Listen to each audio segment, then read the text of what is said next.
Aruna, you can start. Okay.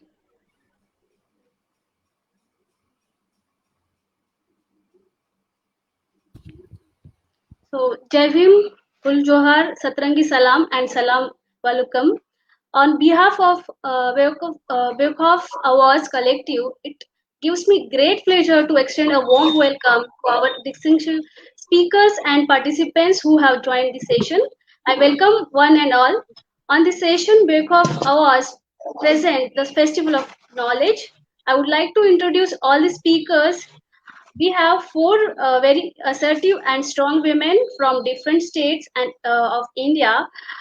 Miss Deepa, Advocate Mayuri Kirti, Miss Najma Mazhar, and Miss Tampati. And soon we are going to start our session. Unfortunately, Miss Mayuri Kirti not able to join because of her health issues, but no problem. We will going to continue with other speakers. So now I'm going to welcome Najma Nasir.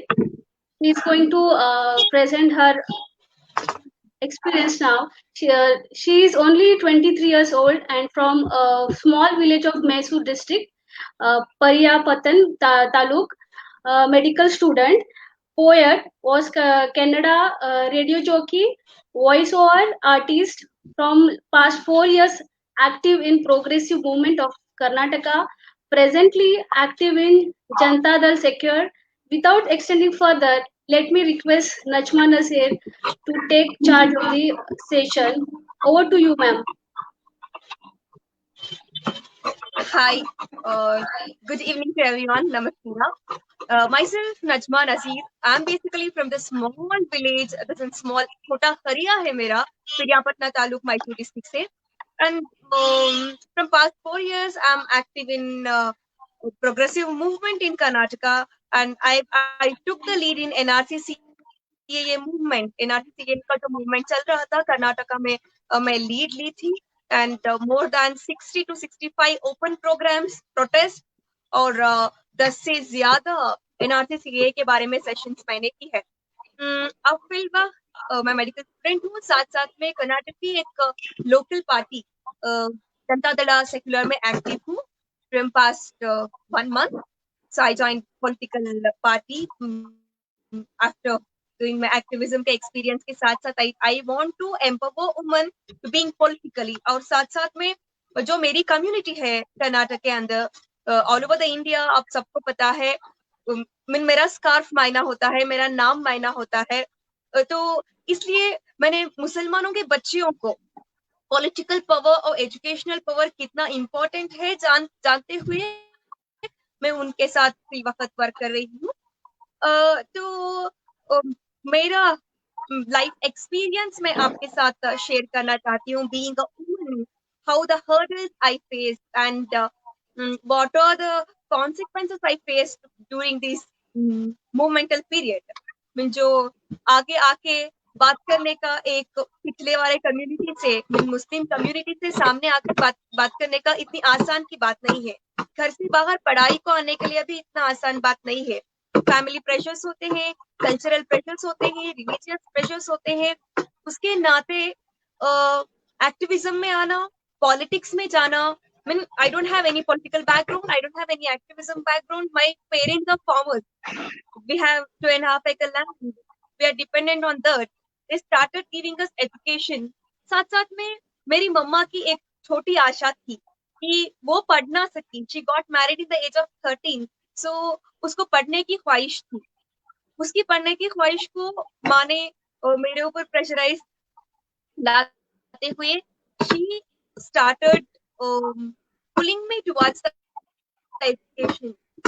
पढ़ाई के लिए मुझे सामना बनाने लगे. उसके बाद मैं ये जो डिस्क्रिमिनेशंस होते थे मेरे करियर में, कास्ट डिस्क्रिमिनेशन और सबसे ज्यादा कास्ट डिस्क्रिमिनेशन होता था वहां पे SC के ऊपर. उनको देखने का तरीका दूसरा था. तब मैं माँ से क्वेश्चन करने शुरू हुई. हम भी इंसान हैं और वो भी इंसान हैं. हमारे अंदर भी लाल खून है और उनके अंदर भी लाल खून है. फिर भी हम क्यों उनसे डिस्क्रिमिनेशन करते हैं? फिर भी हमारे घर को काम करने आते हैं तो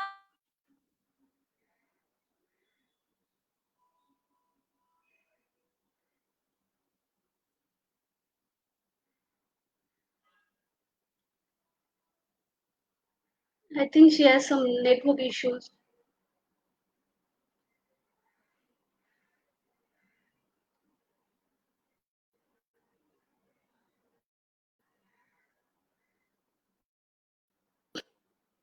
Hello, Najma.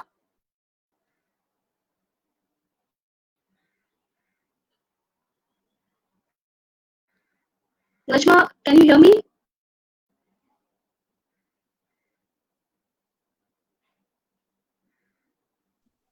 इंटरनेट इश्यू है, आपको सुनाई दे रहा है जो मैं बात कर रही हूँ?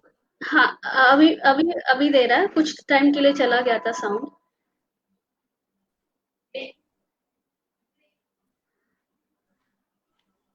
Najma, can you hear me? हाँ, now I can.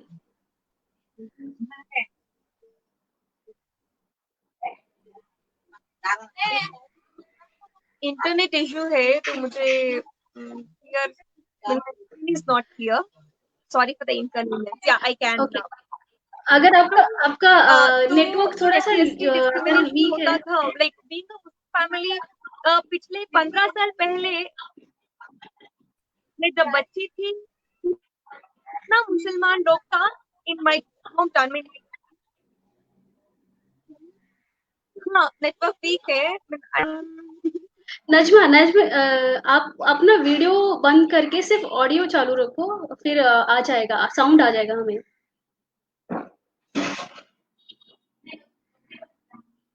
नजमा, आप हमें सुन सकते हैं?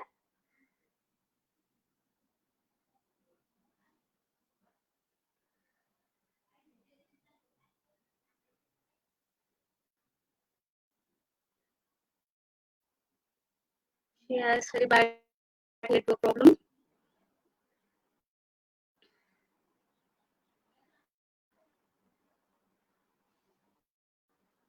Hello, Najma? Ashwat, are you there? Okay. So, Najma Najma has ji some having, tech. yeah. Aruna, please go ahead. I think she is having some network problem. We can ask her to rejoin after some time. She can speak after one speaker, right? Yeah, Ashurva? Hello? Yes, no problem. Please go ahead. Okay. No problem. We'll go ahead. So now, next speaker, we have Deepa. So, Miss Deepa with us. It is my great pleasure to introduce this speaker. Deepa is founder and director of Anubhuti organization, also anti-DNT activist, anti-caste and feminist. Without extending further, let me request Deepa to take the charge of the session. Over to you, Deepa. Yes yes thank you Aruna. Wifi और internet को deal करते हुए हमें ये आगे का communication जो है वो जारी रखना है। जैसे आपने मेरा ब्रीफ एक बायो बताया कि मैं फेमिनिस्ट हूँ, एंटी कास्ट हूँ, एंटी डीएनटी एक्टिविस्ट हूँ।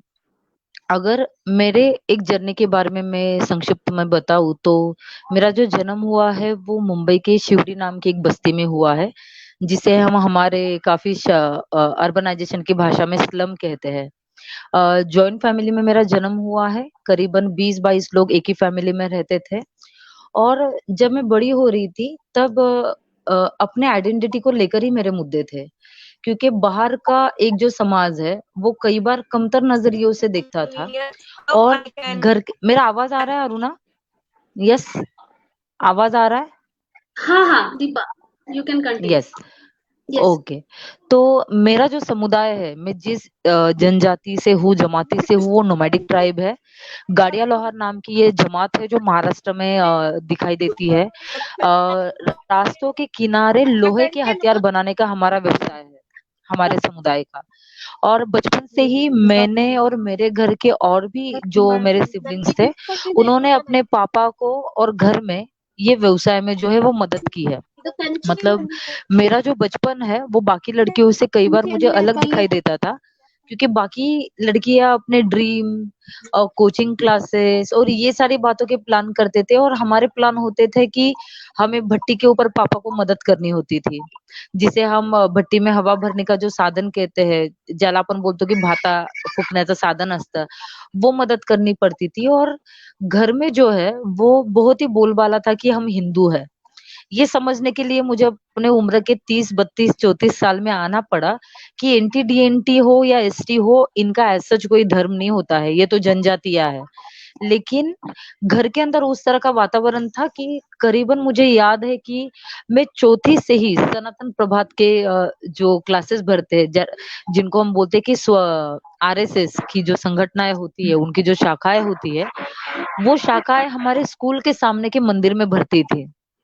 और मेरा भी उसी संस्कार में मैं बड़ी हुई हूँ, जहाँ पे बहुत ही हिंदुत्व को लेकर एक बहुत ही गरिमा के नजरों से देखा जाता है। घर में बहुत ही रिलीजियस वातावरण, लेकिन उसके साथ ही घर में 22 लोग भी रहते हैं। औरतों को देखने का नजरिया भी जो है वो एक दुय्यम है, सेकेंडरी है। लड़कियों की शिक्षा इतना महत्व ही नहीं रखती है। मतलब मैं जब 7th पास हुई थी, तब मुझे याद है कि मुझे 8वीं के एजुकेशन के लिए बहुत फाइट करनी पड़ी थी। तो लड़कियों की एजुकेशन कोई भी महत्व नहीं रखती है, और ये भटका विमुक्त समुदाय है, जिसे हम कहे कि ये घुमांतु है, ये फिरस्ते है। तो मैं जब अपने दादा से पूछती थी, तब मुझे पता चलता था कि मेरे पापा का जन्म कहीं और डिस्ट्रिक्ट में हुआ है, मेरे बुआ का जन्म किसी और डिस्ट्रिक्ट में हुआ है, उनकी भाई बहनों के जन्म हर किसी अलग अलग डिस्ट्रिक्ट में हुआ है। तो मुझे काफी अलग लगता था कि ऐसे क्यों हुआ है, हम एक जगह पे पैदा क्यों नहीं हुए। तो दादा तब बोलते थे कि हम भटकने वाले लोग हैं, हम एक जगह से दूसरी जगह जाते हैं। इसको अगर मैं कंक्लूड करूँ कि एक नोमैडिक ट्राइब विमेन, जहाँ पे घुमंतु फिरस्ते समुदाय में जिसका जन्म होता है, वहां पे हमारे कम्युनिटी में कहे या नोमैडिक ट्राइब की कई सारी कम्युनिटीज हो, उनके पास जमीन नहीं है, उनके पास किसी भी लैंड का मालकाना हक नहीं होता है। और जब आपके पास जमीन नहीं होती है, किसी लैंड का मालकाना हक नहीं होता है, तो आप कई मायने में जो है वो पावरलेस हो जाते हो, वर्नरेबल हो जाते हो। मतलब आपके सामाजिक सुरक्षा के जो मुद्दे हैं वो खड़े हो जाते हैं, आपके विकास के मुद्दे जो है वो सवाल पूछते रह जाते हैं। और ये सारे सवालों को मैंने बहुत नजदीकी के साथ देखा है। फिर वो अपना एजुकेशन हो, अपना हेल्थ हो, अपने मम्मी को, अपनी चाची को, अपनी सास को, हर उन औरतों को जेंडर के नजरिए से, कास्ट के नजरिए से मैंने देखा है कि जहाँ पे बहुत ही एक वंचितता जो है वो नोमैडिक ट्राइब पीपल की अभी भी है। क्योंकि हमारे भारत के समुदाय में बहुत ज्यादा जो है वो योजनाएं हो या धोरण हो, वो स्टेबल कम्युनिटी के लिए बनते हैं, जो स्थायी समाज है उसके लिए बनते हैं। और जो समाज अस्थायी है उसको उतने संवेदना से, उतने प्राथमिकता से नहीं देखा जाता है। अगर मैं बात कहूँ कि मैं यहाँ तक कैसे आई हूँ, मतलब अपने आइडेंटिटी के आगे एंटी कास्ट लगाना, अपने आइडेंटिटी के आगे फेमिनिस्ट लगाना, इसके लिए एक सफर तय करना पड़ा है, राइट। जिसके लिए आप कहे तो दुहेरी जंग लड़नी पड़ी है, इंटरनल फैमिली, इंटरनल कम्युनिटी, और कम्युनिटी के बाहरी लोगों के साथ भी, जो कम्युनिटी को अलग अलग तरीके से डोमिनेट करने के लिए तैयार है। फिर वो मेंटल डोमिनेशन है, फिजिकल है, कई सारे वॉयलेंस है। मुझे यहाँ तक आने के लिए, मतलब मैं करीबन 14 साल की थी, और मुझे पता था कि अगर मुझे अपना एजुकेशन पूरा करना है, मुझे आगे जाना है। मैं एकेडमिक में अच्छी थी, मुझे पढ़ाई करना बहुत पसंद था।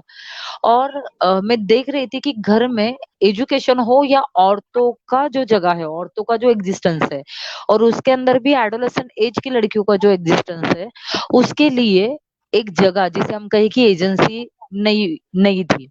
वहां पे बहुत फाइट करने की जरूरत थी, अपनी बात बहुत ही ठोस भूमिका के साथ, बहुत ही ठोस स्टैंड लेकर रखने की जरूरत थी। और उस वक्त मुझे ऐसे किसी काम की जरूरत थी जहाँ पे मैं अपनी पढ़ाई को पूरा करने के लिए थोड़ा बहुत फाइनेंशियल सपोर्ट जो है वो क्रिएट कर पाऊँ।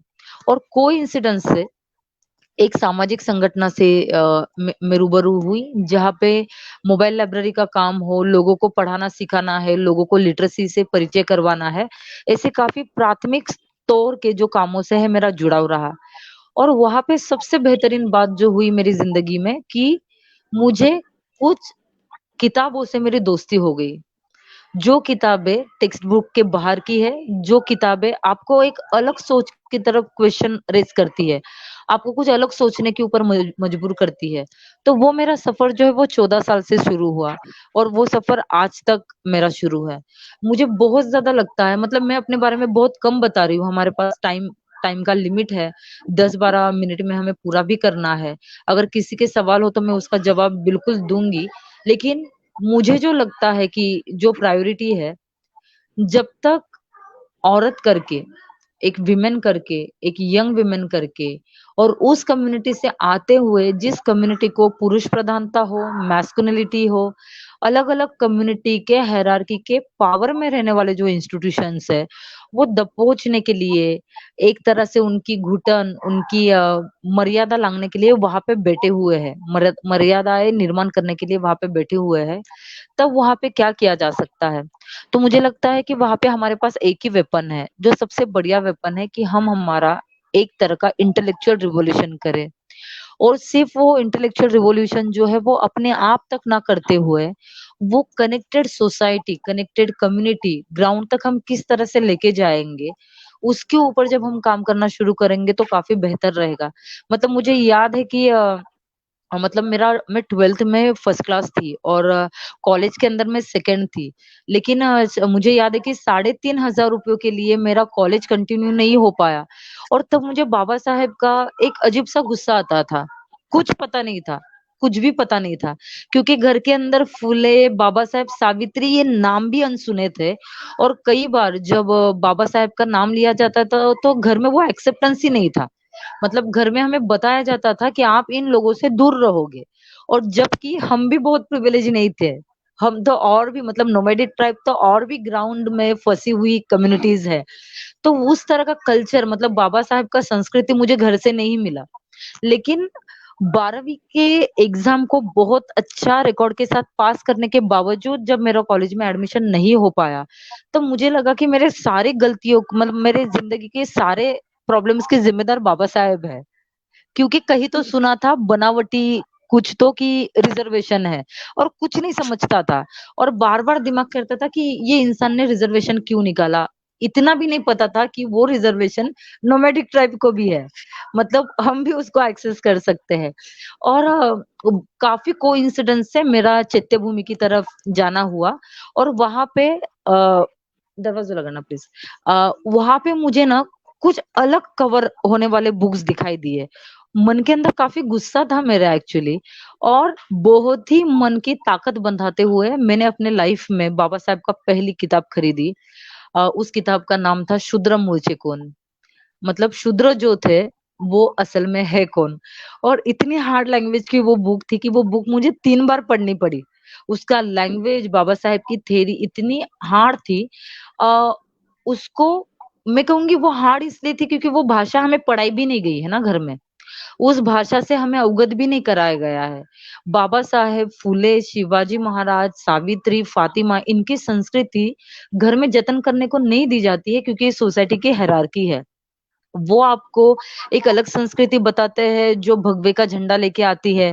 वो आपको मनुवादी संस्कृति बताते हैं जो औरतों को दबाने की कास्ट के निचले तबकों में आने वाले लोगों को घुटन पैदा करने वाली संस्कृति है।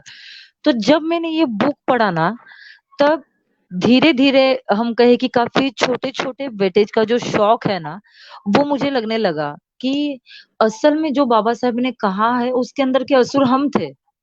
उसके अंदर के जो शूद्र जिसके बारे में बाबा साहब कह रहे हैं वो हम थे और किस तरह से उनका दमन, दहशत के नीचे उनको दबाना हुआ है और मेरा कनेक्शन जो है वो बाबा साहब से उस बुक के साथ जो है कनेक्ट होने लगा। काफ़ी कुछ 5 से 6 संगठनों में मेरा काम रहा है और एक बार जब आप किसी विचारों के साथ जुड़ने की कोशिश करते हो, पहल करते हो, तब आपको उस तरीके के दोस्त और साथी मिलना भी शुरू हो जाता है। और बिल्कुल मेरे साथ भी ये हुआ कि मुझे जिस बात की, जिस थियरी की, जिस सिद्धांतों की खोज थी, मेरी ज़िंदगी में वो मेरे साथी, वो मेरे दोस्त आना शुरू भी हुए और काफ़ी मेरा कैपिटल जो है जिसे हम कहें कि इंटेलेक्चुअल कैपिटल है वो बिल्ड होने लगा और बहुत डिस्कशन करने के बाद, सारी चीज़ें करने के बाद मुझे लगता है कि शायद से मेरी कम्युनिटी में मतलब गाड़िया, लोहार, घिसाड़ी कम्युनिटी के अंदर इंटेलेक्चुअली अपनी बातों को इस तरह से रखने वाले औरतों में मैं हाथ पर गिने-चुने औरतों में से एक हूँ। मुझे इसका बहुत विशेष नहीं लगता है, मुझे इसका दुःख होता है कि क्यों हम हाथ पे गिने-चुने औरतों में से एक हैं। ये इंटेलेक्चुअल रिवॉल्यूशन जो है वो ज़मीनी तौर पे और जब लेके जाएँगे, एक्चुअली मिरर इमेज जब दिखाएँगे कि आपके साथ जो हो रहा है, फॉर एग्ज़ाम्पल जो मेरा कम्युनिटी है, मैंने सनातन प्रभात के, आरएसएस के 9वीं तक एकदम ईमानदारी से सेशन जो है वो कंडक्ट किए हैं। वो संस्कारों में मैं जो हूँ वो बड़ी हुई हूँ और मुझे पता है कि काफ़ी सटल वे में वो आपके ये ब्रेन में जो है ना वो आपको हिप्नोटाइज़ करते हैं। लेकिन धीरे-धीरे जब इस तरह की पढ़ाई मेरे पास आने लगी तो मुझे लगता है कि वो सन हो, उत्सव हो, किसी की निजी ज़िंदगी में की कोई घटना हो, किसी कम्युनिटी में का कोई इंसिडेंस हो, इंटरनेशनल से लेकर स्थायिक लेवल तक होने वाली हर घटना हो, मुझे उसके जवाब अपने आप में मिलने लगे हैं। मैं वो जवाबों तक पहुँच पा रही हूँ। इसका कोई भी नुकसान नहीं हुआ है। कई बार मतलब लोगों को लगता है कि हम फूले, बाबा साहेब इन विचारों के नज़दीक जाते हैं, तो ये क्या है? मुझे लगता है इसका बस फ़ायदा ही हुआ है। मेरे दिमाग में जो भी धूल थी, वो धीरे-धीरे मुझे निकलने में ही मदद हुई है। तो मुझे काफ़ी लगता है कि कितना ज़्यादा ज़रूरी है औरतों ने सावित्री हो, फातिमा हो, पेरियार हो, बाबा साहेब हो, भगत सिंह हो, ऐसे लोगों से, ऐसे साथियों से रूबरू होने की शायद समय की ज़रूरत है। नहीं तो आने वाले दिनों में जो एक फ़ोर्स हमारे इर्द-गिर्द रहती है, जो हमारे गलियों में, जो हमारे चालियों में, छोटे-छोटे रूम में जाकर एक मनुवादी घटिया सोच परोसने का काम करती है, ये एक बार अगर हमें इतनी इंजेक्ट हो जाए, तो उससे बाहर निकलना मुश्किल हो जाएगा। ये सही समय है। हम जैसे साथियों और हमें सुनने वाले जो भी लोग हैं, उन्हें सोचना चाहिए कि क्यों हम नहीं डेयर कर सकते हैं। और ख़ासकर मेरा औरतों को कहना है कि जो अ, ये घिसी-पिटी परंपराओं ने हर परंपरा गलत नहीं होती, लेकिन जो परंपरा, जो रीति-रिवाज़ औरत का सेटल वे में शोषण करते हैं, वो उसको देवी बनाते हुए उसका शोषण करते हैं, कभी उसको वो भूत बनाते हुए भी उसका शोषण करते हैं। हर रास्ते से उसका शोषण करते हैं। तो मुझे लगता है कि सही मायने में औरतों को अगर अपनी गरिमा के तरफ आगे बढ़ना है, तो वो इसी अभियानों से होगा। वो इन्हीं विचारों से होगा और ये मैं अपने उदाहरण के साथ कह सकती हूँ कि मेरा कोई भी नुकसान नहीं हुआ है। मुझे जो भी मिला है इन विचारों से वो भर-भर के मिला है। हर टपके में मेरा विकास हुआ है। और सबसे ज़्यादा बहुत इम्पोर्टेंट है कि विकास से भी ज़्यादा बहुत इम्पोर्टेंट है कि मैं अपने आप को जो है अ, वैचारिक मतलब विचारों के लेवल पे अपने आप को देख पा रही हूँ। नहीं तो औरतों को तो वैचारिक बैठक है नहीं, ऐसा समाज मानता है, राइट? मतलब औरतों का जो ब्रेन है वो घुटने में है और बायकांचा जो मेंदू आहे तो बुचड्यात आहे. इस तरह की समाज की परंपराएँ विकसित है। वो तब तक विकसित रहेगी जब तक हम उनको बताना दें कि ब्रेन ब्रेन की जगह पे ही है और वो विज्ञानवादी दृष्टिकोण हो, वो मानवतावादी दृष्टिकोण हो, उससे हमें काफ़ी हद तक रूबरू होना पड़ेगा। आपके कुछ सवाल है तो हम आगे चर्चा लेके जा सकते हैं, लेकिन मुझे लगता है कि जब तक नेट क्लियर है हम सभी साथियों को सुन लेते हैं। सभी को हाँ, थैंक यू दीपा फॉर आपने इतनी अच्छी तरीके से एक्सप्लेन किया कि डॉक्टर बाबा साहेब अम्बेडकर सर के साथ जुड़ने के बाद आप किस तरह से डेवलप हुए हो और किस तरह बिल्कुल, से एजुकेशन जो है, रीडिंग जो है, हमें हमारा डेवलपमेंट करने के लिए हेल्प करता है और वही एक ज़रिया है जिससे हम अपने घर से या अपने जो बंधन है, उनको तोड़ के बाहर निकल सकते बिल्कुल। हैं। बहुत अच्छी तरीके से आपने एक्सप्लेन किया और आपके जो स्ट्रगल है और आपके जो आपने जो कोशिशें की है अपने आप को डेवलप करने के लिए ना खुद को बट आपने पूरा कम्युनिटी को बदलने का ठान लिया है। इस तरह से यस, आपका जो विचार है उससे पता चल रहा है। Thank you so much. अभी जैसे आपने कहा कि जब तक नेटवर्क है तब तक हम लोग दूसरों से भी बात कर लेते हैं। Thank you once again. अभी हमारे साथ है नजमा नजमा है क्या? Najma are you there? I think she's not there. So we can go ahead with Thampati. She is a researcher from Kerala, and her research area is engagement of Aswa, a dominant OBC caste in Kerala, to Hindi religion. She is currently pursuing her PhD at IIT Madras. Without extending further, let me request Sampati to take charge of the session. Over to you, Sampata. Sampata, can you hear me? Yeah. Am I audible? Is it? Sampata, yeah, audible. Sampata, you have 25 minutes. So 25 to 30 minutes, you can take Okay. your time or explain your experience. Okay, over to you.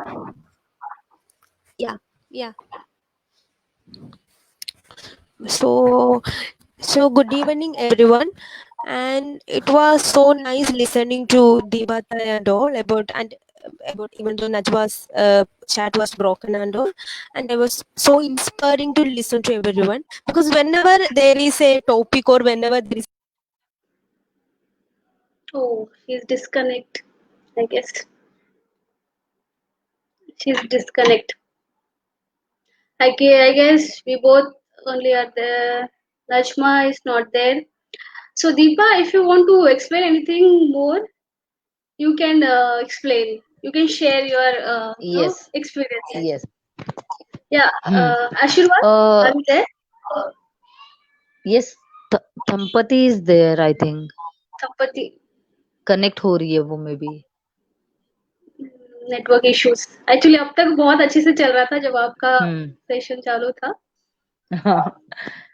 और जब तक वो join करिए, you can if you want to share any one quick experience. Yes, yes, yes. Actually बताने के लिए काफी बातें हैं अरुणा.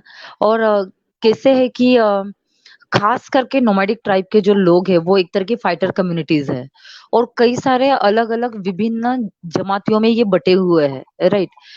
किसी भी तरह का राजकीय और सोशल रिप्रेजेंटेशन हमारा नहीं है.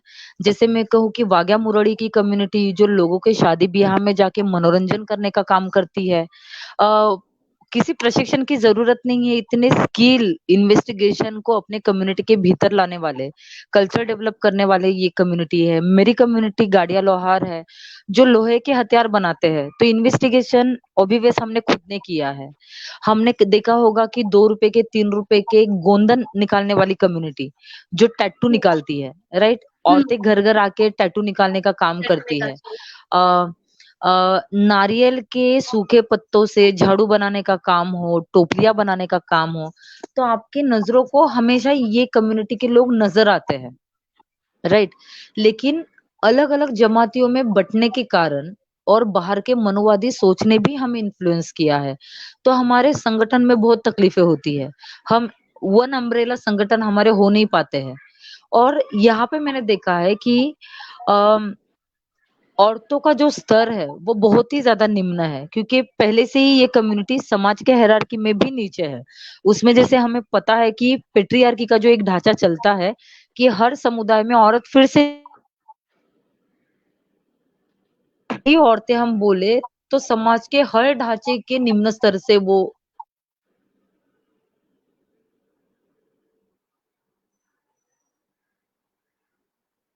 मुद्दे है. तो ऐसे वक्त में मैं जब देखती हूँ औरतों को, ब्रिलियंट औरतें हैं, लीडर औरतें हैं, लेकिन एक पहल बहुत कम मात्रा में औरतें कर पाती है जहाँ पे वो अपने आप को कॉन्फिडेंस दे कि वो एक विचारों की लड़ाई लड़ सकती है, वो मर्दों के बराबर आके अपने विचार रख सकती है, वो उसका अभ्यास कर सकती है, वो उसकी स्टडी कर सकती है. तो हमारा जो लाइव है ना, अगर कुछ भी 10-15 नोमैडिक ट्राइब लोग अगर सुन रहे हैं और वो पुरुष है, तो मैं कहूंगी कि औरतों को हमें कम नहीं समझना चाहिए हमारे कम्युनिटी की. और जो औरतें हैं उनको बहुत ज्यादा समझने की जरूरत रहेगी कि सही मात्रा में औरतों के विकास की, औरतों की गरिमा की बात कौन करता है, राइट.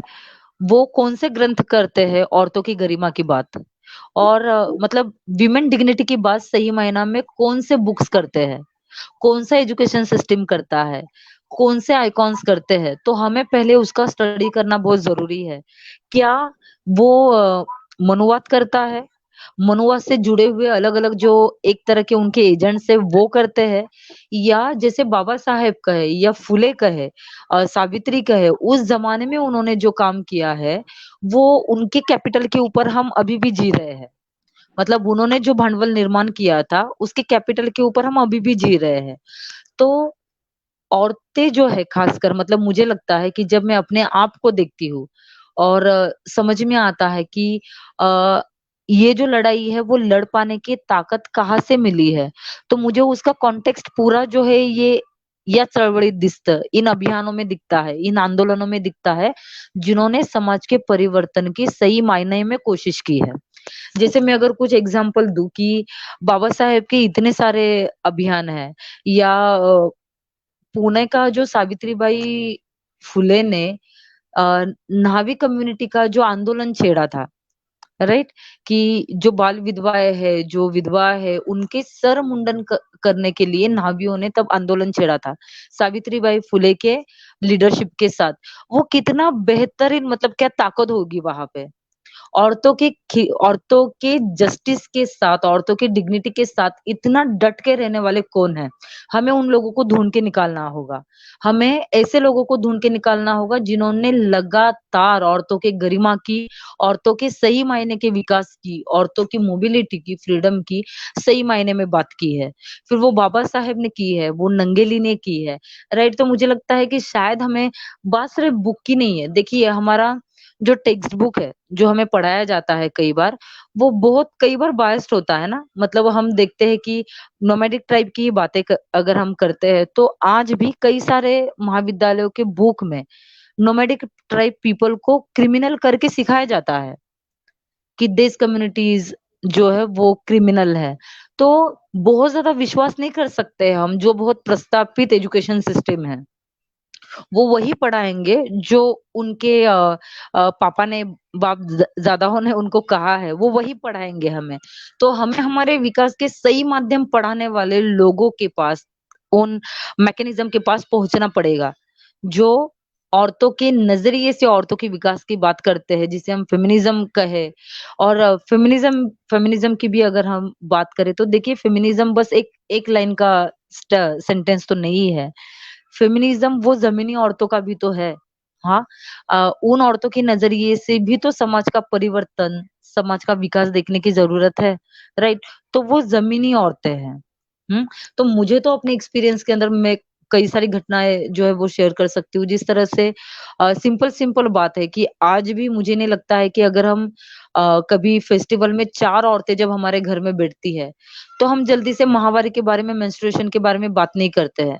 लेकिन मेरा रिसर्च करने की ताकत मुझे आती है कि मैं उसके ऊपर रिसर्च करूं, उसके ऊपर संशोधन करूं कि किस तरह से सांस्कृतिक और धार्मिक मर्यादाएं है इर्द गिर्द मेंस्ट्रुएशन की। औरतों के विकास के, मतलब मेरे संगठन का जो काम है वो सेक्सुअल रिप्रोडक्टिव राइट को लेकर चलता है। संगठन का जो काम है वो मेंटल जस्टिस को लेकर चलता है। तो हम औरतों के मेंटल गरिमा के बारे में, मानसिक गरिमा की वहां पे बात करते हैं। तो ये सारा सफर तय करने के लिए मुझे लगता है कि वो हिडन साथी मेरे साथ है, राइट, जिन्होंने हमारे विकास का ऑलरेडी बेस जो है, जिसे हम बोले कि एक बड़े बड़े पिलर्स तैयार करके रखे हैं कि आप इसको हाथ लगाकर जो है वो आगे जा सकते हो। आपकी इमारत जो है वो, आपकी बिल्डिंग जो है वो उनके थॉट प्रोसेस के ऊपर जो है वो बरकरार चल सकती है। आपके मन में अगर अरुणा कोई सवाल है, क्योंकि ये काफी ओवरऑल मैं बता रही हूँ, क्योंकि मुझे हर्षाली ने बताया था कि एजुकेशन का महत्व, और वो भी हमारे ये सारे लेंस से किस तरह से है, तो मैं वो बताने की कोशिश कर रही हूँ। अगर इवन हम तंपति is there, I think.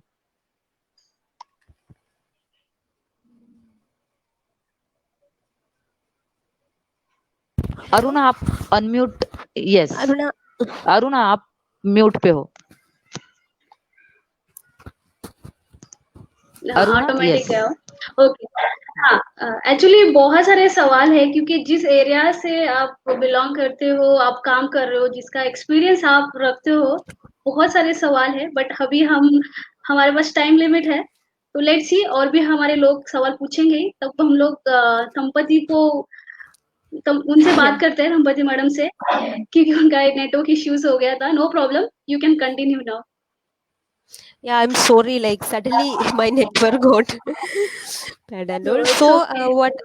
Yeah. So I will continue. So what I was telling is that whenever there is a need to share lived experiences and all, so from the experience of being trained in academia, I always get panic and all, because when in academia, whenever we say our experiences, there will be some Savarna academicians or Savarna movie makers who will be trying to make capital out of our experiences, and they want us to tell about our suffering and all. And what Gopal Guru says about theoretical Brahmins and empirical Shudras, like they will make theories out of our suffering, or they will make some contents that can be called at atrocity porn and all. Something about like lower marginal people are suffering a lot. That kind of media contents they will make and all. So here, what we are doing is that we are sharing our lived experiences, and we are making we are suggesting a paradigm that we have concluded by going through our lived experience. And also we are planning to have a political project, or we are proposing the political position that we have reached by going through our experiences and all. And I see like a lot of women are here, like we are from different marginal identities, different caste and cultural identities, and then we are trying to have a common platform to share our sufferings and also share our experiences and politics. So that's why when I was asked to give my details and all, my subject position, I am talking from the subject position of a Bahujan woman, but I am coming from an OBC Idava caste. It's a major population in Kerala, and I wanted to add this is a dominant OBC caste. I think because one point is that we will be talking from our subject positions, like different kind of subject position. But I told like how when from her childhood she was taught like we are Hindus, and then her way of understanding what her real identity is, that then locating it within the politics of anti-caste movement.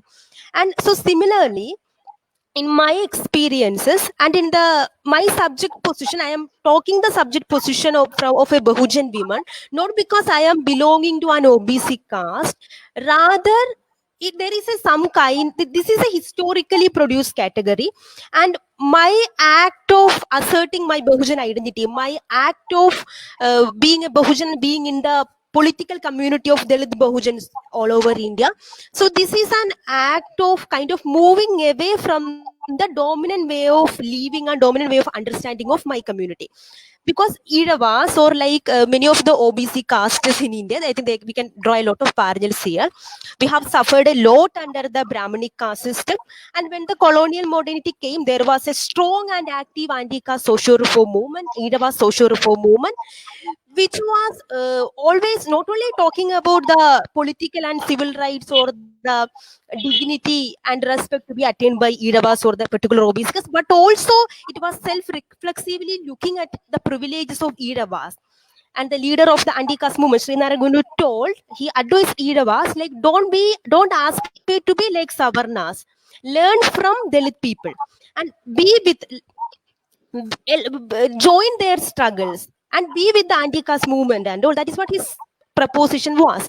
But after the Kerala formation, the modern state formation, also by the complicated kind of engagement of the reform movement with the nationalist or Hindu nationalist movement in India, and then there came a kind of understanding, and then the left movement came in Kerala. So Idavas were kind of able to transcend their Brahminic untouchable past and all.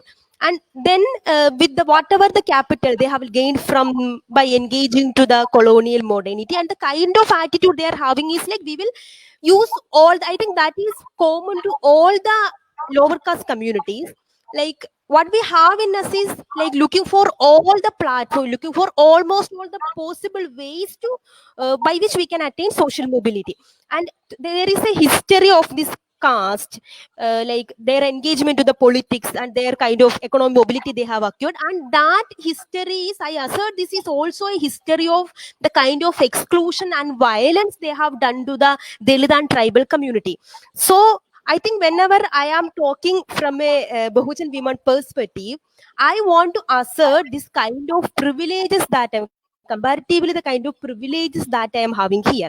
Because being an OBC community is a double-edged sword and all. One thing is like you have to historically locate how we your community became like how your community were fighting against casteism. At the same time, you have to look at reflexively, like, look into and reflect on your privileges. I think this is the point why I want to put dominant caste in that thing and all. And now coming to the, so our we are talking from the axioms of education and equality. So the major understanding about education and equality, like so the normal understanding is like the education is the modern or the Western education that we are talking about, and equality is the Western idea about equality that came to us through the whenever the Britishers came here. Then they were talking us to then they were like implementing their syllabuses and all. Then we came to know about equality through the modern education and all. I think this is the common misconception and all, because for the untouchable people of India, I'm talking in the context of Kerala and South India also. So already there was an idea about equality. One thing, we all know the history of Brahmanic colonization over Buddhism, and under the Brahmanic rule, like, we don't have any kind of dignity. The only identity we were having is the identity of being the polluted, like your presence and your touch will cause pollution. So we were trying to look at ourselves as polluted, but we were not accepting these things. And there was a history of Buddhism, and even amidst the kind of brutal colonization of Brahmanism, the spark of Buddhism was there, and also there was a large number of bhakti movement. There was various traditions in all the state. There was a large tradition of bhakti movement which was highly critical of the Brahmanism, and it was talking about the idea about equality or justice and ethics in many other different ways. And but we normally talk about this idea about equality, like when the missionaries came here, when the Christian missionaries came here, and when the colonial masters came here, and then they started establishing their schools. I think that is the time we are engaging to the idea about the modern kind of education. It was not an easy task, as we all agree. It was a really hard task. I think in the Kerala context, the history of Dalit movement is that they are been engaging with the missionary movement. Then the leaders like Poigel Appachan was critical of the casteism practice within the Christianity. And then they were engaging to the various missionary movements and all. They were getting education, and in the context of Edavas, from the beginning of the 20th century, whenever the community got access to some kind of economic resources offered by the colonialism, and then there was a huge fight for access to the public schools and all. And it was not an easy task. I think this context I want to assert, like, there is a huge difference between how Savarnas approached the question of education or the question of equality, and how we engage to the question of education and all. So so for the Savarnas, for the Hindu reform movement, so the question of education, especially in the context of women, so the question of women education was a kind of complicated one. They wanted to give education to women, but they wanted to make them sure, like, these women are going to make good mothers and good wives. So most of such training were, so if we are looking at the history of reform movement in Bengal, the training they were given is basically on such kind of nurturing of the children, like how to nurture and nursing and how to educate your children. And also they were highly concerned about, and in the context of Kerala, the huge concern about Savarna Nair reformers were that if we are letting the Christian teachers teach the Savarna women, then they will be converting. And also they were concerned, like, we cannot let women to go to schools and let them study in the public and all. And I think it is not only in the context of education. I think in the context of the modern identity of Savarna itself is coming from this context and all. So that is why here we cannot equate this with the kind of Western enlightenment and all, because Western enlightenment or the Western idea of reform is that there is a complete breakdown from tradition to modernity. There is a complete breakdown from superstition to progress. But here, for the Savarnas, they maintain their tradition, their Savarna tradition they were maintaining, like, we are the caste people. and they wanted to maintain that hegemony. For that, they were using the modern tools of getting education, modern tools of forming modern movements like nationalism, and modern tools of getting into modern kind of employment opportunities and all. But what is the thing for untouchables? What is the thing for lower caste people? For us, what is that? There is our modern identity is not coming from from this dichotomy of tradition and modern. Whatever we had as tradition is the kind of untouchable lives that is forced upon us. So our idea is to deny the tradition. I mean, not the kind of localized idea of justice, not the tradition of bhakti movement or the tradition of Buddhism, but the tradition of being called as an untouchable. And to reverse that girls, I think that is where this conflict comes. So that is where I think there is a paper written by Shrivida PV, so in which she examines all the writings by Irava women in the Irava magazines that is published in the 20th century. Then she points out like how the women writers were advising women not to get educated in a way like you are going to be good wives and good mothers. Rather, you come to public, get educated, and take up the professions taken up by men, because we need Irava women, we need untouchable women in public. That is what their argument is. And now, I think after all these years, now we have national policy on education. In national policy on education, what they are doing is they are trying to force on us the idea about their modern identity, their idea, whatever they wanted, the content of that education on that time. Now they are want us to be proud of that tradition and all.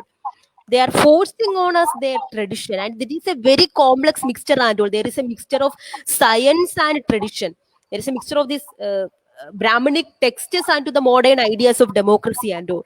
So they wanted to force this idea, their idea about tradition, and they wanted to make more and more Hindu identities. I think this is the time now, like everyone is celebrating Diwali and all. I think all the communities, like complicated thing, like when I was talking about my community ka experiences and all, like now the chief minister of Kerala is a person coming from Hindava community, an OBC person, but he is the first person to argue for Savarna reservation. He's arguing for Savarna reservation and all. How can this happen? A left person who is rational and all, and how he was so vocal about his lower caste identity in the Shabarimala issues and all. When people were abusing him in the name of his caste, he was vocal about his identity. But then he is the person who is standing for protecting the so-called right of Savarnas. From where this is coming? So this is coming because because the lower castes have started, Hinduism have made everyone to believe like you are part of Hinduism. I think this is a project that been happening in the time of national movement. For national movement to succeed, they wanted to appropriate the anti-caste movement. That is how they started including. They have changing the face and the changing the type of Hindutva, and then they are giving like Gandhi's idea about calling Dalits Harijans, and like taking some peripheral ideas about anti-caste movement, like to annihilate caste and all. Some of his very superficial ideas, these all came from because they wanted lower caste people to be within Hindutva. And now this idea is succeeding. That is why the OBC person is here to protect the rights, so-called rights of the Savarnas. And also, I think like we have to look this historically. Like there was a kind of articulation at the time of the national movement and all. Then after the neoliberalism, after the 1990s, and there were everyone were given. So one thing is like the state, all the states were trying their way to legislaturely engage with the question of religion. That is why Jenny Rovina, one of the scholars from Kerala, she argues like the concern of Indian courts, the concern of Indian parliament have all the time been reforming Hindutva, like giving entrance to women, like to temples. Like CPM's obsession with the idea about caste practice is happening in temples. And now there is a long kind of battle. People are saying there was some like Dalit and OBC priestess have been appointed in the temples and all. And people think this is a kind of fact. This is a kind of fact that is leading us to democracy. This is, I think, all these obsession with reforming Hindutva and creating an impression like it is accessible for all all the lower caste communities is what the game they have been playing for a long time. And also after the neoliberalism, I think like the nature of Hindutva religion also changes, and I think the centers, there is a proliferation of religious activities are happening. There are many religious persons like babas and godmans and all, and in that context I thought like religion is coming, there is a reinvention of tradition. At the same time religion is becoming the tool. I think Hindu religion is becoming more and more, they are painting it to be scientific, like look for the reasons here. This is how it is becoming kind of a discipline and all. Like how, like because one of my field work is I was studying about how Irava women, how OBC women is engaging to Hindutva. The point is like being Hindus, like performing a Savarna kind of femininity give them a very particular impression like we are becoming modern. Because following a Hindu culture is part of a upper caste culture and all. I think the middle class is not a class, but everyone aspires to be middle class. So I think if you are following the Hindu culture, if you are participating in Diwali celebration, if you're doing Karwa Chauth and all, then you will get a thing that you are going some kind of class mobility and all. And this value and this privilege, this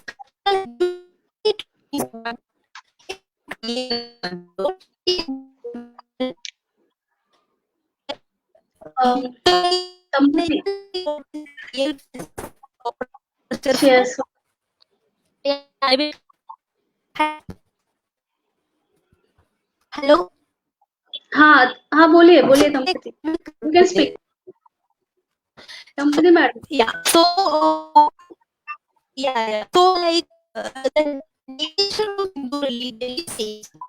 And so I think like this is a very long project and all. I think that when the educational question and equality question came, we all know like for all the Bahujan and all the Dalit tribal and Muslim women, all the higher education spaces are like institutional murder caste space. Like we are going to be there. Like whenever I am taking admission to PhD in IITs and all, I always remembered about few of the people, lower caste people who have been forced to kill themselves, who have been institutionally murdered there. So the option we are having is like once we have to stick with the kind of life the upper caste Savarnas want us to become, like stick to the kind of traditional kind of living that we are living, but we are not okay. We want to move forward, we want to assert ourselves, we want to create knowledge, and we want to take this politics further and all. I think like such a person, like we are not going to be victims or martyrs. Like we are like, I think that spirit is there. I think that is where I see there is a lot of, still there is hope. Not still, I think there is a hope there. Because a lot of people are there. We know like there is one thing like the state is there to catch you and kill you. And another way they are internally trying to annihilate your identity and all. But still, there are a lot of movement and there are sparks and all. That is where we hope. So yeah. Thank you, Dampati madam. You have Yeah. explained very well. Instead of having a lot of network issues, still we are having good session, and you are explaining very well what you have read, what you have experienced in your own life, and how your journey has been till now, till your IIT admission. So thank you so much. I hope other speakers are there. Najma, I guess she's not there. So as she is not there, if you want to share more experience, you can go ahead. Sampati madam. Yeah. Yep. So I have been like, I'm not. Yeah. I was not Sampati, talking. yeah, Hello. I would like to hear about your own experience, in campus. If you can explain any experience. Yeah. Okay. I will.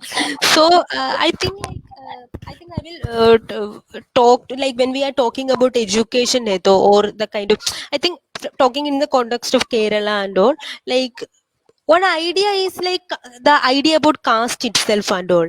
Like there is no caste, that is the common paradigm there. I think if whenever in the 1990s, so in we can look at this historically and all, and I think there is like I think all over India, like Kerala, people are talking a lot about the Kerala model of development. Like this, see, this is an egalitarian development. See, this is an egalitarian social reform movement and all. But historically, there is an oppression of many like Dalit communities there, and for the Idava community, for the OBC community, like whenever we talk, even when we talk about reservation, there is no reservation proportional to their population. And also the caste question have become like there is not even a even remembering about your untouchable past has become a kind of sin and all, because the major paradigm is the paradigm of class and all. So I have been always taught from engaging to all these kind of movements and influenced by all the politics is like the identity in which I should talk is the identity of being a woman and all. And then in the 1990s, from 1990s, the anti-caste movement was so active in Kerala. I think it was by the 2015 when the death of Rohit Tumla happened. That was the time when the Ambedkarite movements have started organizing all over Kerala. And I think that was the time when especially the OBC people, OBC students came to the question of anti-caste movement and all. Without being like confused, like is it Savarna or or anti-caste or lower caste or upper caste. That is the point, like we came to this movement with a lot of amount of reflectivity. I think that point of coming is the like that it is a moment when all other marginal community people are looking at me and say like you are also part of this struggle, mind your privilege. I think that is the moment when such a participation comes and it was a really hard task for me in that contest, and already it was a hard task because all the campuses in Kerala are governed by the militant student union of left parties and all. So women with an opinion and women talking about anything is like a deviant women who have issues and all. So I think like coming in the context of Kerala, like coming to an anti-caste politics is, or even becoming a political person itself was a major challenge for me, because there I wanted, and also it needs like I cannot like say like my community is casteist, but I am not no casteist kind of thing. But it is also a task like we have to look back to our local communities and do whatever we can be doing, like try to engage with them in all the ways and all. And when for my studies, when I came outside Kerala, I thought like everything became so visible and all, like I have said in the first sentence and all, like I became so I will get panic and all. Sometimes we will share our experiences, so even to get into an argument, even to put some sense into them, and then they will be like, oh, so you are suffering all the thing. I don't know, like they will make us into some stuff of this career guidance. So she suffered a lot, now she is here. Or either they will make a research paper out of us. And the another acts will be there, like how to like gaslight us and how to like how to backlash our movements and all. I think that is there. But I think in the especially in the context of knowledge production and all, whenever there is a talk on caste and all, I think people find this as, especially in the I'm trained in the context of gender and all, and so whenever we are talking about caste and caste identities in the context of feminist movement, in the context of gender and all, I think it is not a very comfortable space, it is not a very comfortable position and all.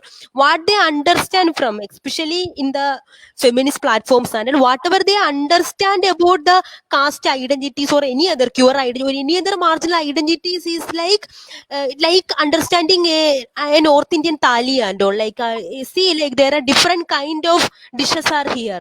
That is how they understand, like so there are different kind of people with different kind of identities. So we will be one among the showpieces for them to say like they are inclusive, but they are not taking our paradigm seriously. We are like, we are not just to share our experience, we are not there just to show off our identities, but we are having a strong paradigm. So what we are asking them is to think through the lens of anti-caste movement, to make anti-caste movement as a paradigm, to learn from us rather than making some standpoint kind of research purpose out of us. So yeah. Okay. Thank you so much. You are explaining so many things, which is very interesting, and also uh, have to think about it once again कि क्या क्या हो रहा है. Okay, Miss Deepa ma'am, are you there?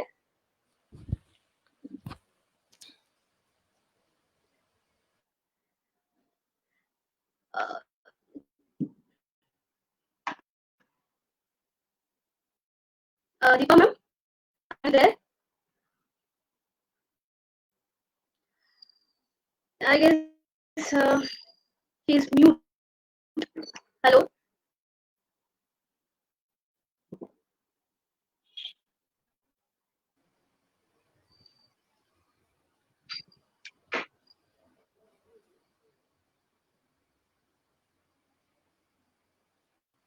Deepa ma'am, can you hear me? Aruna, I think they are having some network problem. We can go ahead with the questions as we got some questions as Sampati ji is there. Okay. Yeah. Sampati madam, are you? Can you hear me? Yeah. Sorry. Yes. I can hear you. And I will. The questions Okay. are on the comment section. Yes.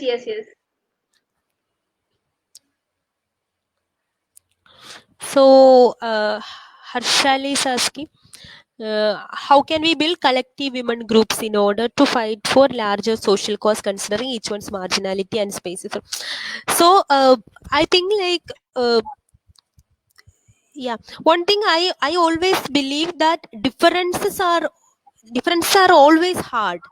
Differences are it's going to be hard to be in a platform asserting our differences and all, but at the same time it comes with a lot of reflexive kind of thinking and understanding. So being a cisgendered woman, whenever there is a question about queer movement, or whenever I want to engage with the queer question and all, I think the two ways, like one thing is like I wanted to think about how I was like how I became blind to the queer question all this time, and what about the kind of privileges that I was having for being a cisgendered woman and all. I think that is one thing. And also, I think my question is like, my inquiry will be like, what can I take from queer movement? What can I take from queer politics and all to undo my privileges? But also, can I take it as a major paradigm that is defining me? So I think this kind of question, like rather than taking, there are a lot of difference. I think the normally, especially in the women question though, like this kind of like getting together women from marginal identities comes at the cost of, like, essentially you have to understand like there is a gender divide between men and women. So all the women are oppressed, like that is the basic assumption. Then you are talking about more oppression, that is the assumption we are all going to. But whenever the queer question come, I think that basic idea about a essentially gender is also, we shouldn't be making such essentialized kind of or generalization based on experiences and all, rather than being open to all the intersections and all. Intersections are not that easy. Intersections are not like some peripheral kind of differences and all. I think that is how, like, it puts a lot of effort and all, like to unlearn whatever we have been learning, and also being open to the kind of suggestions and changes and all. And another question is so Dibata will be answering it, or Aruna एक बार question बोलोगे, मेरा network चला गया था. हाँ. वो comment box में questions है. हाँ. बेखौफ आवाज से क्वेश्चन है, हाउ वी हाँ. See the role of marginalized male alike in coming movement for social justice led by women. काफी टफ क्वेश्चन है वैसे, क्योंकि मार्जिनलाइज्ड वीमेन के रास्ते में जो है वो सपोर्ट मार्जिनलाइज्ड कम्युनिटी में आने वाले पुरुषों का भी उस हद तक नहीं है. मैं कहूंगी कि बहुत ही ज्यादा कम है, और उसके ऊपर मुझे लगता है फिर काम करने की जरूरत है. जैसे मैं कहती हूँ कि कई बार जो अभियान होते हैं ना, वो काफी मेल डोमिनेंट भी हो जाते हैं, या जो मुद्दे उठाने वाले जो ग्रुप है या मुद्दों का रिप्रेजेंटेशन करने वाले ग्रुप है, वो औरतों के मुद्दे रिप्रेजेंट करते हैं, लेकिन वहां पे औरत रिप्रेजेंटेशन एक्चुअली कितना होता है. तो जो वंचित और दुर्लक्षित समुदाय है वहां पे बहुत ताकत बढ़ाने की जरूरत है कि वो मूवमेंट के लीड रोल में औरतों को देखे। ये नजरिए की बात है, ये खुद की मैस्कुलिनिटी जो एक बायस्ड मैस्कुलिनिटी है उसके ऊपर काम करने की बात है कि वो कितना देखना चाहेंगे। और मूवमेंट बस मूवमेंट ये नहीं है ना कि हम कहीं पे जाके प्रोटेस्ट कर रहे हैं। मूवमेंट तो कई टप्पों में चलती है, वो घर में चलती है। औरत की कई बार मूवमेंट जो है वो घर के फाइटिंग से ही शुरू होती है। तो वहां पे मार्जिनलाइज तबकों के मर्दों की कितनी ताकत है वो एक्चुअली डिबेट का मुद्दा है। मुझे लगता है कि शायद अभी मतलब मैं इसका बहुत हवा में जवाब नहीं दे सकती हूँ, क्योंकि मार्जिनलाइज कम्युनिटी की औरतों की सबसे बड़ा ऑब्स्टेकल उस कम्युनिटी के मर्द भी है, ये हमें मानना पड़ेगा। क्योंकि वो सबसे पहला जो है वो एक कुंपन बनाए हुए है कि वहां की औरतें बाहर ना आए। जो एक तरह से मर्दाना एटीट्यूड सोसाइटी की पेट्रियार्कल सोसाइटी ने उनको दिया है मर्दों को। लेकिन हमें देखना पड़ेगा कि जब आपके कम्युनिटी के अस्तित्व के मुद्दे खड़े रहने लगे हैं, राइट, आपके एग्जिस्टेंस के मुद्दे खड़े रहने लगे हैं, तब आपको वो एटीट्यूड को कहीं तो फेंकना पड़ेगा, कहीं तो डालना पड़ेगा, उसको विरोध करना पड़ेगा, उसके अगेंस्ट खड़े रहना पड़ेगा। आपको समझना पड़ेगा कि जब बाहर का फोर्स आपको दबाने के लिए पूरी ताकत के साथ खड़ा है, on the based on caste, location, colour, language, सारी चीजों को लेकर, तब अगर आप आपकी कम्युनिटी की औरतों को उनकी एजेंसी के लिए एक तरह का कठिनाई निर्माण करते हो, तो आपके कम्युनिटी के अस्तित्व के ही मुद्दे निर्माण होने वाले हैं। आपकी कम्युनिटी नष्ट करने के कई सारे जरिए जो है वो समाज के अंदर डेवलप होते रहेंगे, वो विकसित होते रहेंगे। तो मुझे लगता है कि ये हमारी सबसे बड़ी चुनौती है अभी के लिए, और मुझे लगता है कि वो सदियों से चली हुई है कि क्या मार्जिनलाइज्ड कम्युनिटी के मर्द, पुरुष वर्ग ये सच में तैयार है क्या उस कम्युनिटी की औरतें को आगे देखने के लिए, एक बुलंद औरतों को आगे देखने के लिए, आवाज उठाती हुई औरतों को आगे देखने के लिए वो कितने हद तक तैयार है। तो वो अगर सपोर्ट सिस्टम में आ जाते हैं तो कई सारी चीजें जो है वो हल हो सकती है।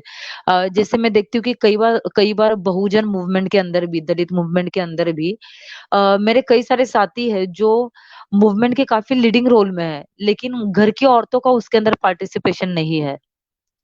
घर की औरतें वही थी जो वो 10 साल पहले थी। तो इंटेलेक्चुअल रिवॉल्यूशन जब ये पुरुषों के गट बाहर लाते हैं तो वो घर में क्यों नहीं हो सकता है? वो इंटरनल कम्युनिटी क्यों नहीं हो सकता है? वहां पे वो इच्छा शक्ति क्यों नहीं दिख सकती है कि अ, फिर तो हम किसी पॉलिटिकल पार्टी से क्या अलग हो जाएंगे ना मूवमेंट स्पेसेस में भी, कि अगर हम सिर्फ पुरुषों के कारवा लेके आगे बढ़ जाएंगे तो वहां पे उस संवेदना से औरतों के प्रश्न कभी भी नहीं आने वाले हैं।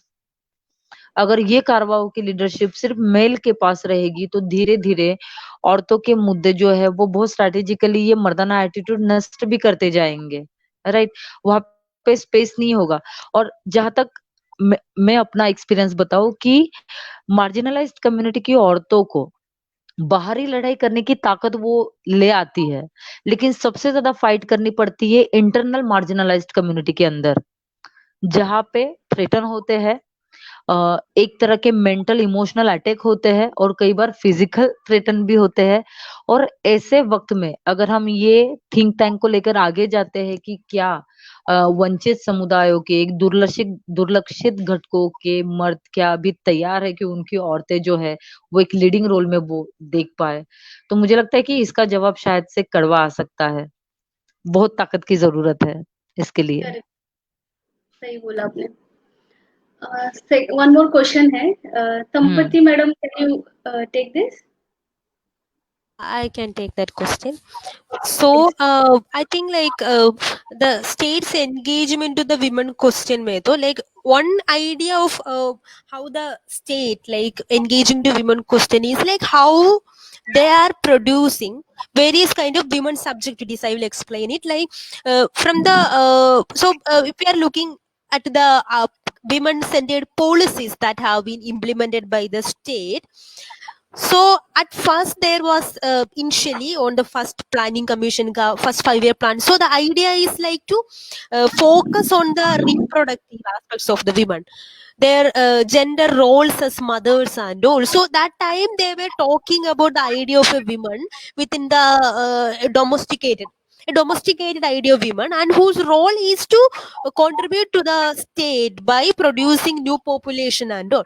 And then the idea changes and all, like by the impact of the World Bank kind of governance policies and all. Then they are changing, like they wanted like women to be part of the development movements and all, not the development movement, development policies, women to be part of the development policies. Like we know all these kind of self-help groups were there, microfinancing institutions were there, and a lot of NGOs were there. Like, so the idea is like that whatever they have done is like the third word women, especially there is not a woman, like there is women from Dalit, Bahujan and tribal various marginal communities. Women became an object of their governance and all. So, for example, in the context of Kerala, we have like Kudumbashri kind of governance and also Kudumbashri it is self-help group and also what their idea is like to alleviate poverty by giving empowerment to women, like by giving some kind of nominal wages to women to the kind of work they are doing, while they consider this is your service to the state to contribute to the cost of development. This is another kind of production of a docile gender subjectivity. I think what we are happening, but whenever there is a women-centered movement is like that. So the state so one idea is to producing one ideal kind of women subjectivity. That is what happening with the women reservation also. Like which women are getting into reservation? Women who is like up to the kind of moral standard, who are Savarna women, are this is a ticket for them to come to all these kind of decentralized governance easily. For marginal women, it is such a task because the morally these women are, you are already in public and your sexualities was what legitimized the caste violence by the Savarnas only. That is what the Brahmanism, the history of Brahmanism is that. The history of Brahmanism is the violence of Brahmin men to the lower caste women and all. But now, like whenever there are movements led by women, what they are doing is to negate, like, so there is a protective discourse about women, beti bachao, beti padhao, and so there is a protective discourse of women. But what they are doing is like these women are who are in the militant movements, whoever in the movements or raising any questions to the government are always de-womanized and all. So this is like how the modern democracy works and all. So like when the CAA protest is happening, what they have done is like they got a sanction to do by the civil society, by the public, the hegemonic sections of the civil and public society. They got a license to do any kind of violence on the women. In a way, they say like there is no civil right or political right left for the women because they are jihadis, because they are terrorists and all. So, in the context of Indian democracy, while dealing with women or any kind of political subject, they have already made the criteria to when to take over the rights of people. I think in the pandemic times and in the coming post-pandemic times, this is going to be even worse and all, because this is a militant regimentalization of the state and all. In the name of health and all, this is a very militant state nowadays. So it has all the right to take off your identity, all the right to take off your political and civil rights and all. I think when we are engaging to the question of democracy, I think we have to be ready to engage the kind of at which point the state, I think the Hindu state can take over our very rights and all. We are asserting our rights, but at the same time, our rights are at the point of risk and all. At any moment, they can take over these rights and all. Thank you, Dampati ma'am, for your answering for this question. Now I would like to ask Deepa ma'am, in the same context of same question, in anti-DNT community, what kind of answer you can give for this question? हाँ, आप मुझे थोड़ा हिंदी में और explain करोगे ये सवाल? हाँ, तो this. Okay, one more question is there. Can we go for that, Deepa ma'am? Yeah. Okay. Another question Yes, is there. yes. There is hope. Okay. There is hope we see when students from anti-DNT communities do assert in higher education spaces and academics. But now we see when OBC become dominant. Question mark. Now we see OBC Yes. become dominant. Yes, तो इनका कहना है कि जब n t-DNT के community के जो student है, वो हायर एजुकेशन स्पेसेस में एकेडमिक्स में जब आते हैं, तब क्या ओबीसी उन्हें डोमिनेट करते हैं, ऐसे ही है? Yes right? Yes yes. तो एक्चुअली मेरे एक्सपीरियंस में भी शायद मैं कहूँगी कि हाँ, सोसाइटी की पावर हायरार्की अगर पावर हायरार्की है, आवाज आ रहा है? हाँ हाँ हाँ यस, मैं कहूँगी कि बहुत गुंजाइश है और मैंने अपने एक्सपीरियंस में भी देखा है कि पॉसिबिलिटी है कि हाँ, और मैंने अपने अनुभव में भी कई बार देखा है कि नोमैडिक ट्राइब कम्युनिटी जो है वो बहुत ही लगातार संघर्ष करते हुए आगे आती है। मतलब बहुत बड़े क्राउड में हाथ के ऊपर गिने चुने लोग, और उसके अंदर भी बहुत ही कम लड़कियां, उसके अंदर कम यूथ आगे आते हैं। लैंग्वेज से, कलर से, बाय लोकेशन, बाय स्टेटस वो काफी वल्नरेबल होते हैं, राइट? और काफी गुंजाइश है कि जहाँ पे ओबीसी स्टूडेंट से उनका डोमिनेशन हो सकता है। और मुझे लगता है कि कई बार हम देखते हैं कि एक तरह का जिसे हम कहेंगे ना कि नजरों से हो सकता है, ग्रुपिज्म से हो सकता है, कमतर समझ के हो सकता है, नाकार के हो सकता है, लीडरशिप पार्टिसिपेशन के कई सारे स्पेसेस को लेकर हो सकता है। और एक्चुअली ये हमारे मूवमेंट की ही बात है कि हमारे मूवमेंट भी जो है वो बटे हुए हैं ना, based on OBC, based on n t-DNT की तो मूवमेंट उतने स्ट्रांग नहीं है जितने होने चाहिए, क्योंकि ऑलरेडी हम ही कई सारे जमातियों में और जनजातियों में बटे हुए हैं। वन अम्ब्रेला प्रोसेस यहाँ हो नहीं पाता है। लेकिन ओबीसी के कुछ जो ग्रुप है वो एक्चुअली कई बार कुछ पावर पोजीशन पे होते हैं, क्योंकि इंटेलेक्चुअली उनका डेवलपमेंट कहे या मूवमेंट के स्पेसेस में उनका लीडरशिप जो है वो कई बार दिखाई देता है। उस तरह का एनटी-डीएनटी के बहुत गिने-चुने लोग ऐसे बहुत मेहनत के साथ सामने आते हैं। और सिर्फ मूवमेंट स्पेसेस के अंदर नहीं, लेकिन एज़ स्टूडेंट करके वर्किंग स्पेसेस में बहुत गुंजाइश है कि नोमैडिक ट्राइब पीपल के साथ जो है वो ओबीसी के थ्रू, ओबीसी के ज़रिए जो है वो डोमिनेशन हो सकता है और होता है। ओके।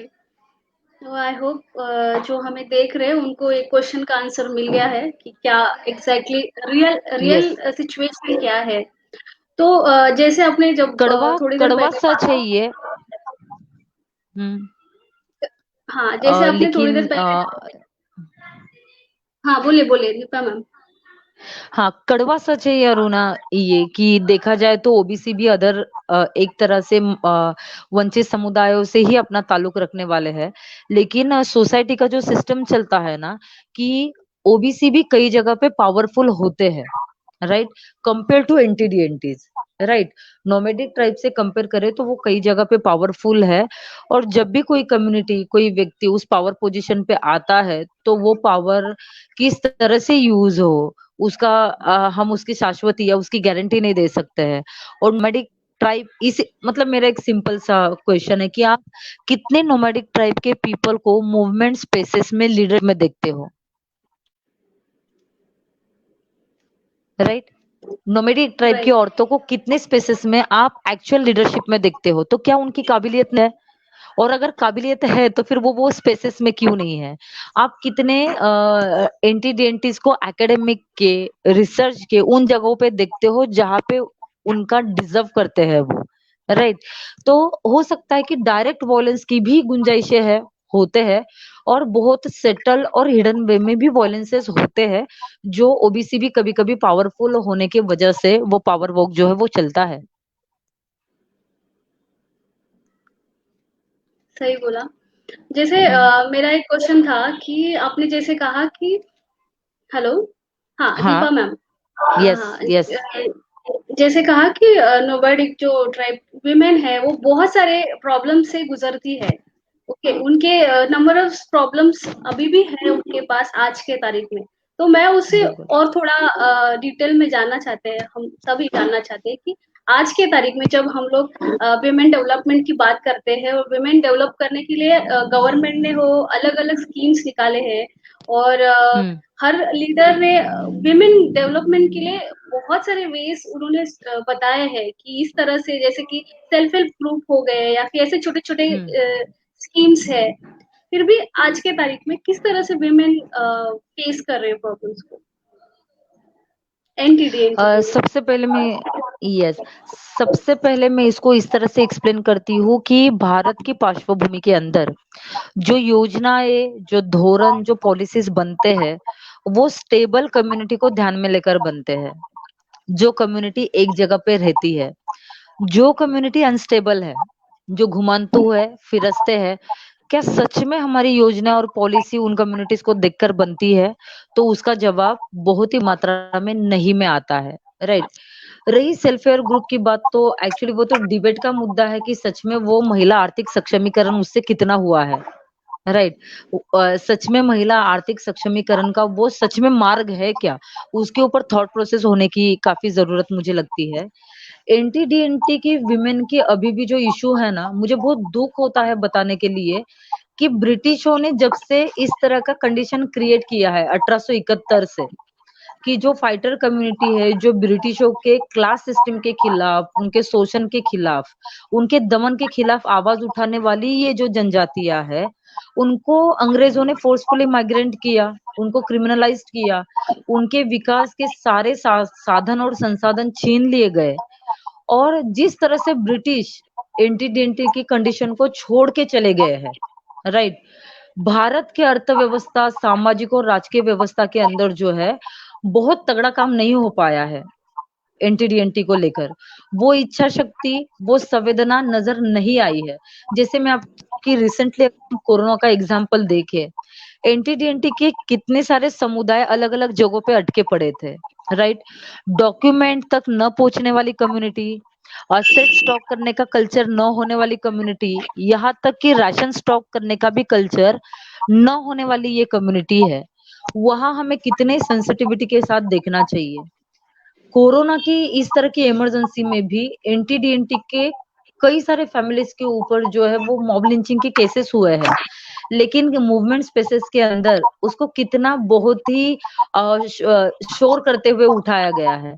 जैसे बीड़ जिले में पारधी कम्युनिटी के 3 लोगों को, एक ही घर के 3 लोगों को जगह पे मार दिया है, राइट। कई सारी मॉब लिंचिंग की घटनाएं हुई है।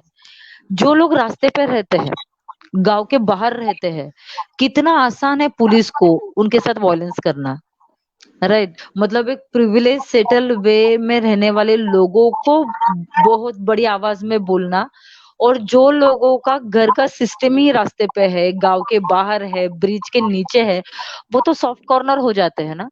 और आप समझो कि जब जमीन का मालकाना हक नहीं होता है किसी भी जमीन के ऊपर, मतलब इसको मैं एनपीआर के मुद्दे से भी अगर कनेक्ट करूं, सीए के मुद्दे से भी अगर मैं कनेक्ट करूं, तो भारत में बहुत ही बेहतरीन मूवमेंट चला मुस्लिम माइनॉरिटी को लेकर, अगेंस्ट सीए और एनपीआर को लेकर।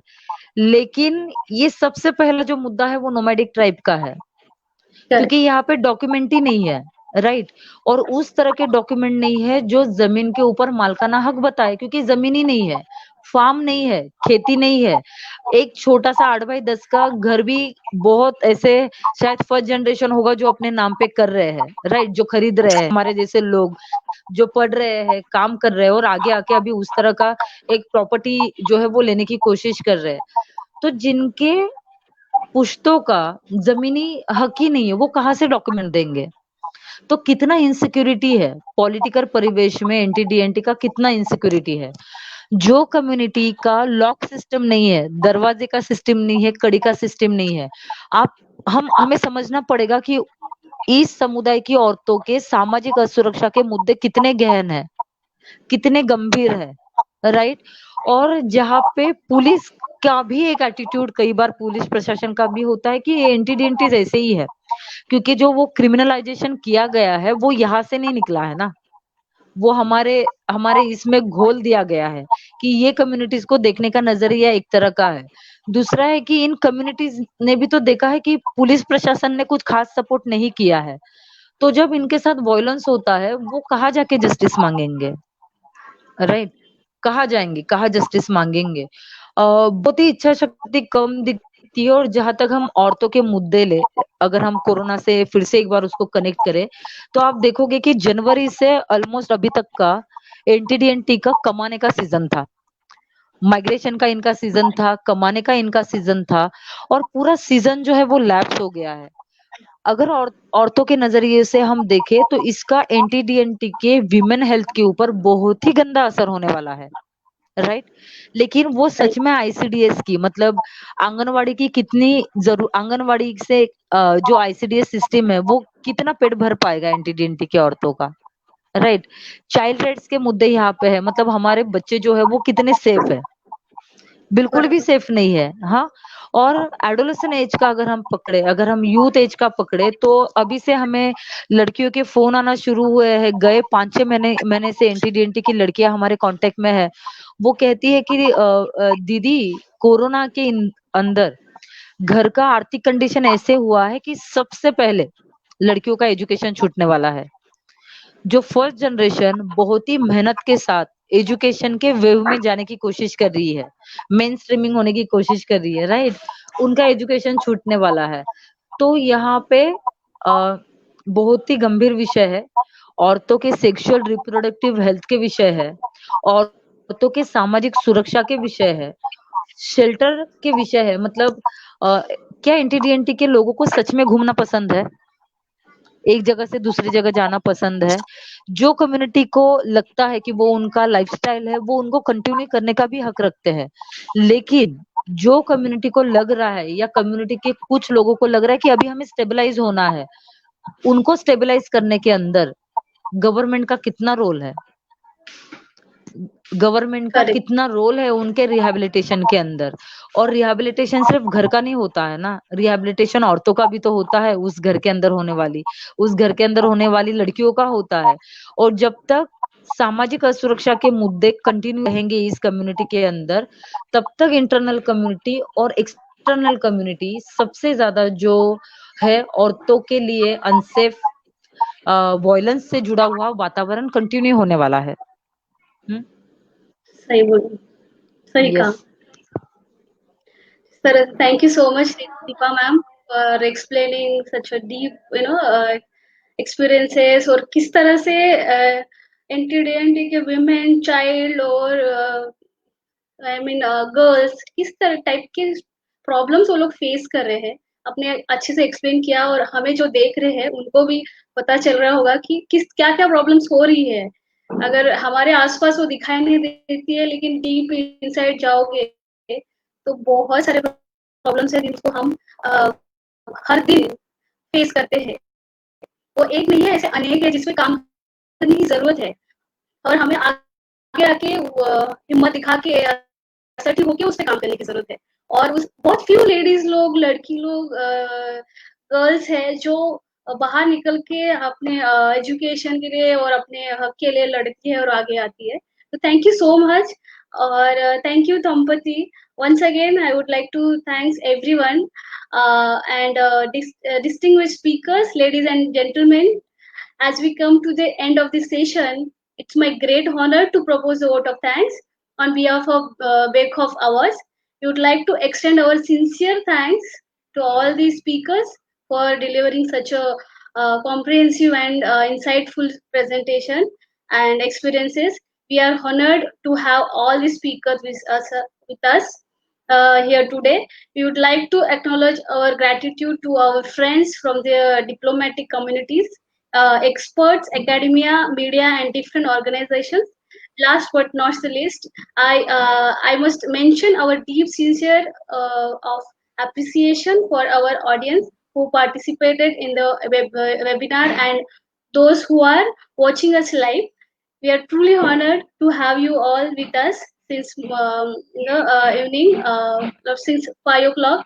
Hope you all stay connected with us in your future as well. I request all of you to kindly join us for the next session whenever we will plan. Thank you so much. Once again, I would like to thank Sampati ma'am and Deepa ma'am. Instead of having lot of network issues, you all presented well, and thank you everyone to connect with us. Thank you so much. Thanks a lot. Thank you, Harshali. Thank you, Hashu. Yes, thank